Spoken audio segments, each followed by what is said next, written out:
Igisubizo Maxime maze kumva icyo amategeko ategeka abashyingiranywe nemeye nta gahato ko wowe umubyeyi Jose umbera umugore tukazabana uko twabyiyemeje kandi dukurikije uko amategeko ya Repubulika y'u Rwanda abitegeka.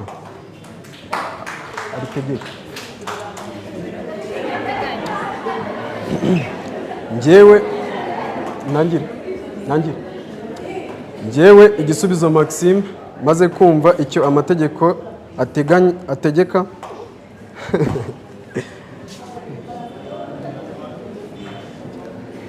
Njyewe Igisubizo Maxime maze kumva icyo amategeko ategeka abashyingiranywe nemeye nta gahato ko wowe umubyeyi Jose umbera umugore tukazabana uko twabyiyemeje kandi dukurikije uko amategeko ya Repubulika y'u Rwanda abiteganya.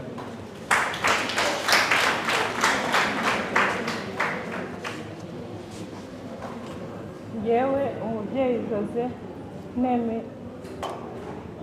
umubyeyi Jose maze kumva icyo amategeko ateganya abashyingiranywe nemeye nta gahato. Njyewe umubyeyi Jose maze kumva icyo amategeko ategeka abashyingiranywe nemeye nta gahato ko wowe Igisubizo Maxime umbera umugabo tukazabana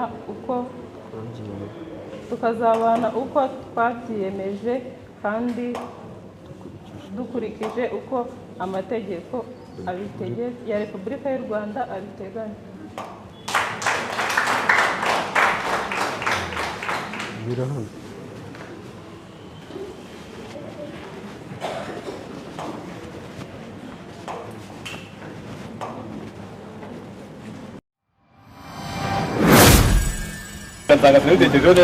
Oya ntabwo ariyo mpamvu ahubwo bitewe n'uko nyine biriya ntabwo aba ari ibintu bisanzwe uba ugiye kuva singo ubaye mari so icyo kintu ubwacyo buri kugikurura ugakurura n'ibintu bagusomeye guhera kare bakubwira ukumva nyine ubwabyo n'ibintu biremereye rero ugera hariya ukumva n'ibyo banditse ntabwo ari byo ushaka kuvuga ukumva ahubwo hari ibindi wateguye mu mutwe wawe niyo mpamvu rero bigenda kuriya. Hari abandi twakwita ko basigaye bari singo kandi mwari mumeze nk'abantu mukora ibintu bimwe. Uyu munsi wa none bamaje kuba umugabo ufite umugore mu buryo bwemewe n'amategeko. Icyo umva babwira abantu barimo nk'abasoti barimo batuye n'abandi bose musanzwe burabafite. Oya nibashaka iby'umwe arya birya babiri bikarya batatu. Icyo kibazo cyabo cyo kuvuga ngo barashaka kuguma ari ibyo biboro ntabwo njya mbyumva. Njye mu gihe Imana yanije ubushobozi yanije umwuka ngomba gukora ibyanjye hakiri kare kugira ngo ubuzima bwanjye mbashe kubutwara mu murongo nihaye. Derek, wowe na madamu ninde muntu waba waragize igitekerezo mbere cyo kuvuga ati dukora umurenge? Oya ni umugabo kuko umugabo niwe utereta niwe byose nyine aba ari umugabo.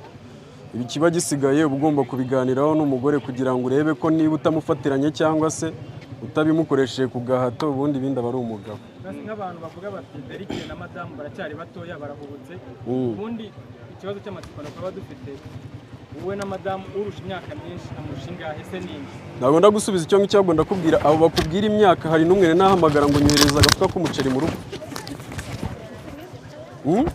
Ibyo byose ndabyifashe. So uwo rero uza kureba imyaka mfite cyangwa y'umudamu wanjye mu gihe cyakoze nimuhamagara ati naburaye azabimbaza. Avuga ati ubugabo bwakunaniye dore utangiye gusabiriza.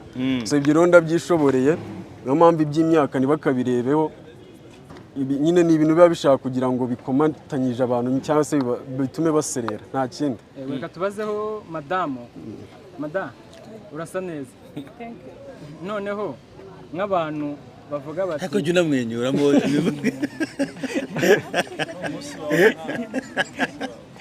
n'iki kintu wakundiye Derek kurusha ibindi byatumye uvuga ati reka Derek turabanye ariko reka noneho tujye no mu murenge abe umugabo wanjye official n'iki kimwe waba waramukundiye kurusha ibindi? Ibyo namukundiye byo ni byinshi ntabwo kimwe cy'ingenzi. Icya mbere nyine agira urukundo, icya kabiri nyine ni umukozi azi gukora. Derek ngenda azakomeza kwibanda kuri cya kindi. Uratwizeza iki kugira ngo imbaga nyamwinshi yahuriye kuri uyu munsi wa none ahangaha itazumva ejo n'ejo ubundi bavuga bati nawe na mustari nk'abandi bose byagize gute? Iki mvuga twizeza? Ngewe umuntu rwose uteganya ngo nzasenya we rwose azaryama ruhe azaruha pe kuko keretse napfuye hatazaza akantu ka efuperi ntabwo byakunda kuko ni ibintu umuntu yishyiramo, ibyo ntabwo ari ibintu umuntu abyuka ngo ni uko yahubutse cyangwa yagizeho, ni ibintu ategura akabona ko abikeneye, akanareba se bizamufasha iki. Noneho cyane ko njye mbimazemo n'igihe, njye n'umudamu wanjye tumaranye igihe kinini, tuzi rero inyungu zirimo kuba tubana, tuzi n'igihombo cyabamo dutandukanye. Niyo mpamvu rero ngira ngo uyu munsi ni umunsi wawe, kandi ni umunsi wa mugani, aba ari umunsi umwe mu minsi igize ibyishimo ku buzima bw'umuntu. Ni iki wumva watubwira kijyanye n'amarangamutima yawe kuri uyu munsi wa none? Kuri uyu munsi ndishimye kuko n'ubwa mbere navuga nyine ngo nkoze ibintu nk'ibi ngibi, si ibyo nyine bitera ubwoba, njye ntabwo nari mbizi ko bitera ubwoba, ariko bitera ubwoba kandi kuko ni n'ibintu byumvikana, uvuye mu cyiciro kimwe ugiye mu kindi cyiciro. Rero uyu ni umunsi wanjye, ndumva uyu munsi utazagaruka mu buzima bwanjye, rero ndishimye cyane. Uranezerewe cyane. Ngira ngo hari keretse niba hari undi ufite icyo wumva yamubaza, njyewe numvaga umuntu yabareka bamugani mukajya no gukomeza ibyishimo byanyu, kuko ni umunsi wanyu kuri uyu munsi.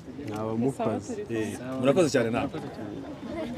Igisubizo Maxime, maze kumva icyo amategeko ategeka abashyingiranywe, nemeye nta gahato ko wowe umubyeyi Jose umbera umugore, tukazabana uko twabyiyemeje kandi dukurikije uko amategeko ya Repubulika y'u Rwanda abitegeka.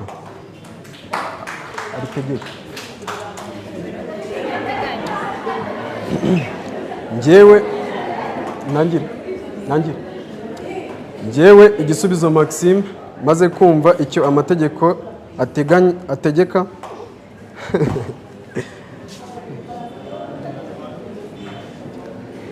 njyewe igisubizo Maxime, maze kumva icyo amategeko ategeka abashyingiranywe, nemeye nta gahato ko wowe umubyeyi Jose umbera umugore, tukazabana uko twabyiyemeje kandi dukurikije uko amategeko ya Repubulika y'u Rwanda abiteganya.